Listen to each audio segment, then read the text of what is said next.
Hi all, എല്ലാവർക്കും സൂര്യ ടോക്കിന്റെ പുതിയ വ്ലോഗിലേക്ക് സ്വാഗതം.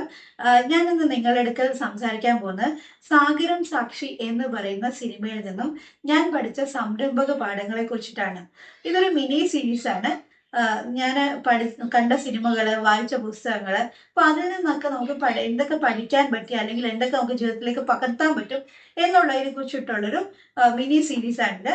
ഇത് 21 ഡേയ്സ് ഓഫ് ജേർണലിംഗ് വിത്ത് സൂര്യ എന്ന് പറയുന്ന ആ പ്രോഗ്രാം കഴിഞ്ഞതിന് ശേഷം ഉണ്ടായ അതിൽ നിന്ന് കിട്ടിയൊരു ഇൻസ്പിറേഷൻ ആണ്. അപ്പം സാഗര സാക്ഷി എന്ന് പറയുന്ന സിനിമ ഞാൻ എടുക്കാനുള്ള കാരണം എൻ്റെ അച്ഛനാണ്. ഞാൻ ഒരു എന്റർപ്രണർഷിപ്പ് ജേർണിലോട്ട് തിരിഞ്ഞപ്പോഴത്തേക്കും ആദ്യം എൻ്റെ അച്ഛൻ പറഞ്ഞ കാര്യം സാഗര സാക്ഷിയിലെ ബാലചന്ദ്രന്റെ പോലെ ആകരുതെന്നാണ്. ഇത് സിബി മലയിൽ സംവിധാനം ചെയ്ത് ലോഹിതദാസ് തിരക്കഥ എഴുതിയ സിനിമയാണ് സാഗര സാക്ഷി. മമ്മൂട്ടിയാണ് നായകൻ, സുകന്യയാണ് നായിക. സിനിമയുടെ കഥ പറയുകയാണെങ്കിൽ വളരെയധികം ട്രാജിക് ആയിട്ടുള്ള സിനിമയാണിത്. ബാലചന്ദ്രൻ എന്ന് പറയുന്നത് അനാഥനായിരുന്നു. ഒരു ഒറ്റപ്പെട്ട ഒരു ബാല്യത്തിൽ നിന്ന് വളരെ കഷ്ടപ്പെട്ട് അധ്വാനിച്ചാണ് അദ്ദേഹം ഒരു കോടീശ്വരനായിട്ട് മാറുന്നത്.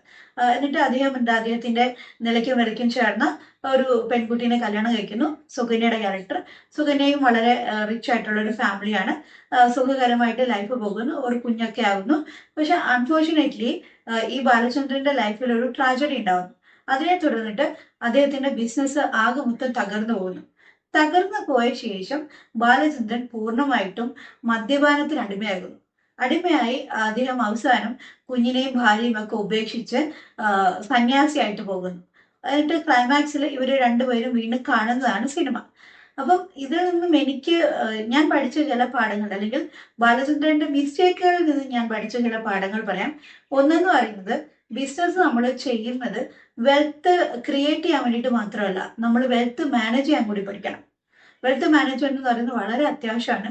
സേവിങ്സ്, ഇൻവെസ്റ്റ്മെന്റ്, പിന്നെ അതുപോലെ തന്നെ കോമ്പൗണ്ടിങ്, പിന്നെ എമർജൻസി ഫണ്ട്, ഇതൊക്കെ നമുക്കൊരു ബിസിനസ്സിൽ വളരെയധികം അത്യാവശ്യമുള്ള കാര്യങ്ങളാണ്. പ്രധാനപ്പെട്ട ഘടകമാണ്. ബിസിനസിന്റെ ഒരു അടിത്തറ എന്ന് പറയുന്നത് തന്നെ ഫിനാൻഷ്യൽ മാനേജ്മെന്റ് ആണ്. ഈ ഒരു ഫിനാൻഷ്യൽ മാനേജ്മെന്റിനെ കുറിച്ചിട്ട് തീരെ അറിയാൻ വരാത്ത ആളായിരുന്നു ബാലചന്ദ്രൻ തോന്നും. ഓക്കെ, അതാണ് ഒന്നാമത്തെ പോയിന്റ്. പിന്നെ രണ്ടാമത്തേന്ന് പറയുന്നത്, അദ്ദേഹത്തിന് സ്ട്രെസ് കോപ്പ് ചെയ്യാൻ പറ്റിയില്ല. സ്ട്രെസ് മാനേജ്മെന്റ് എന്ന് പറയുന്നത് കുറച്ച് ബുദ്ധിമുട്ടാണ്. അത് കോപ്പപ്പ് ചെയ്യാൻ പറ്റാത്തതിനെ തുടർന്നിട്ടാണ് മദ്യപാനം പോലുള്ള ഹാബിറ്റ്സുകളിലോട്ട് മാറിയത്. അതൊരിക്കലും ഒരു നല്ല ശീലമേ അല്ല, മദ്യപാനം പോലുള്ള ഹാബിറ്റ്സുകളിലോട്ട് മാറുന്നത്.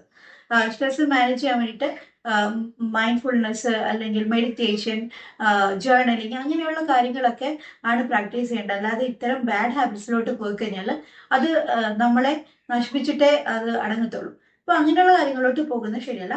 പിന്നെ മൂന്നാമത്തേന്ന് വെച്ച് കഴിഞ്ഞാൽ, ബിസിനസിന്റെ കൂടപ്പിറപ്പാണ് അൺസർട്ടനിറ്റി എന്ന് പറയുന്നത്. അൺസർട്ടനിറ്റി ഇല്ലാത്ത ഒരു ബിസിനസ്സും ഇല്ല. അപ്സ് ആൻഡ് ഡൗൺസും ഒക്കെ ഉണ്ടാവും. ഈ അൺസർട്ടനിറ്റി ഉണ്ടാകും എന്ന് എന്താ പറയുക, നമ്മൾ അക്സെപ്റ്റ് ചെയ്തിട്ട് മാത്രമേ ബിസിനസ്സിലോട്ട് ഇറങ്ങാൻ പാടുള്ളൂ. അല്ലാതെ ആദ്യമേ തന്നെ ബെഡ് ഓഫ് റോസസ് ആണെന്ന് വിചാരിച്ചു പോകുന്നത് ഒരിക്കലും ഒരു നല്ല രീതിയല്ല. അപ്പൊ ഈ അൺസർട്ടനിറ്റി വന്നപ്പോഴത്തേക്കും ബാലചന്ദ്രൻ അത് മാനേജ് ചെയ്യാൻ പറ്റിയില്ല. അദ്ദേഹം വളരെ തളർന്നുപോയി. ഒരു ബിസിനസ്സുകാരന് എപ്പോഴും വേണ്ട ഒരു ആറ്റിറ്റ്യൂഡ് എന്ന് പറയുന്നത് കെ ജോസഫിന്റെ ആറ്റിറ്റ്യൂഡാണ്. അതായത് ഇതിലും വലുത് ചാടിക്കടന്നവനാണ് കെ ജോസഫ്. ആ ഒരു ആറ്റിറ്റ്യൂഡ് വേണം എപ്പോഴും ബിസിനസ്സുകാരന് വേണ്ടത്. പിന്നെ അടുത്തത്, അദ്ദേഹം ഫാമിലിയെ പൂർണ്ണമായിട്ട് അങ്ങ് ഒഴിവാക്കി. ഒരു പ്രശ്നം വന്നപ്പോഴത്തേക്കും ഫാമിലിയെ അങ്ങ് ഉപേക്ഷിച്ചിട്ടാണ് അദ്ദേഹം ഓടിപ്പോകുന്നത്. അത് തീരെ ശരിയല്ലാത്തൊരു കാര്യമാണ്. ഈ ഫാമിലി അങ്ങ് പൂർണ്ണമായിട്ട് ഉപേക്ഷിച്ചിട്ട് ഓടിപ്പോവുക എന്ന് പറയുന്നത്. ഓപ്പൺ കമ്മ്യൂണിക്കേഷൻ ആണ് ഒരു ബിസിനസ്സുകാരന്റെ വിജയത്തിന്റെ രഹസ്യം എന്ന് പറയുന്നത്. ഇപ്പം എന്താ, ഓപ്പൺ കമ്മ്യൂണിക്കേഷൻ ചിലപ്പം ഒരു പക്ഷേ പ്രോബ്ലംസിൽ നിന്നൊക്കെ രക്ഷപ്പെടാനുള്ള ഒരു സൊല്യൂഷൻ കണ്ടെത്തി കൊടുത്തെന്നിരിക്കാം. അദ്ദേഹം അതവിടെ ചെയ്യുന്നില്ല. പിന്നെ അടുത്ത ഈഗോ. ഒരു ബിസിനസ്സുകാരൻ അല്ലെങ്കിൽ ഒരു ബിസിനസ്സുകാരിക്ക് ഒരിക്കലും പാടില്ലാത്തൊരു കാര്യമാണ് ഈഗോ എന്ന് പറയുന്നത്. ഇത് പറയാൻ എനിക്ക് എത്രമാത്രം അർഹതയുണ്ടെന്ന് എനിക്ക് അറിയത്തില്ല. ഞാനൊരു ജേർണലിസ്റ്റ് ആയിരുന്ന സമയത്ത് എനിക്ക് അത്യാവശ്യം നല്ല ഈഗോ ഉണ്ടായിരുന്നു. പക്ഷെ ഞാൻ ഇപ്പൊ എന്റെ ബിസിനസ്സിനെ വളരെ എന്താ പറയുക, വളരെ പ്രാധാന്യത്തോടു കൂടിയിട്ട് കാണുന്നത് കൊണ്ട് തന്നെ ഞാൻ ഈഗോ എന്ന് പറയുന്ന ഫാക്ടർ എന്റെ ലൈഫിൽ നിന്ന് എടുത്തു മാറ്റാൻ ശ്രമിക്കുന്നുണ്ട്. ഇപ്പൊ ബാലചന്ദ്രന്റെ കാര്യത്തില് അദ്ദേഹത്തിനെ കൊണ്ട് ഒരു വാക്കുകൊണ്ട് അദ്ദേഹത്തിന് പിന്നെ സോൾവ് ചെയ്യാൻ പറ്റുന്ന കാര്യങ്ങളായിരുന്നു ഉണ്ടായിരുന്നത്. പക്ഷെ അദ്ദേഹത്തിന്റെ ഈഗോ അത് സമ്മതിക്കുന്നില്ല. ഒരാളോട് കണ്ട് സംസാരിച്ചിരുന്നെങ്കിൽ അയാൾക്ക് ഇത്രയും പ്രശ്നങ്ങൾ വരത്തില്ലായിരുന്നു. പക്ഷെ അവിടെ അദ്ദേഹം ഈഗോയിസ്റ്റിക് ആയി. അപ്പം ഒരിക്കലും ഈഗോയിസ്റ്റിക് ആകാൻ പാടില്ല. അടുത്തൊരു കാര്യം എന്ന് പറയുന്നത്, ഈ പറയുന്ന പിന്നെ ഫെയിലോർ എന്നൊക്കെ പറയുന്നത് തീർച്ചയായിട്ടും നമ്മുടെ ലൈഫിൽ ഉണ്ടാവും. അപ്പൊ ഫെയിലോർ എന്ന് പറയുന്നത് ഒരിക്കലും ഒരു എൻഡ് അല്ല, അതൊരു ബെൻഡ് ആയിട്ടാണ് കൺസിഡർ ചെയ്യേണ്ടത്. ആ ബെൻഡായിട്ട് കൺസിഡർ ചെയ്തിരുന്നെങ്കിൽ ഇത്രയധികം പ്രശ്നമൊന്നും വരത്തില്ലായിരുന്നു. ഒരു പരാജയത്തിൽ നിന്നും പുറത്ത് കടക്കാനുള്ളൊരു മനോഭാവം അദ്ദേഹത്തിന് തീർച്ചയായിട്ടും ഉണ്ടാകുമായിരുന്നേനെ.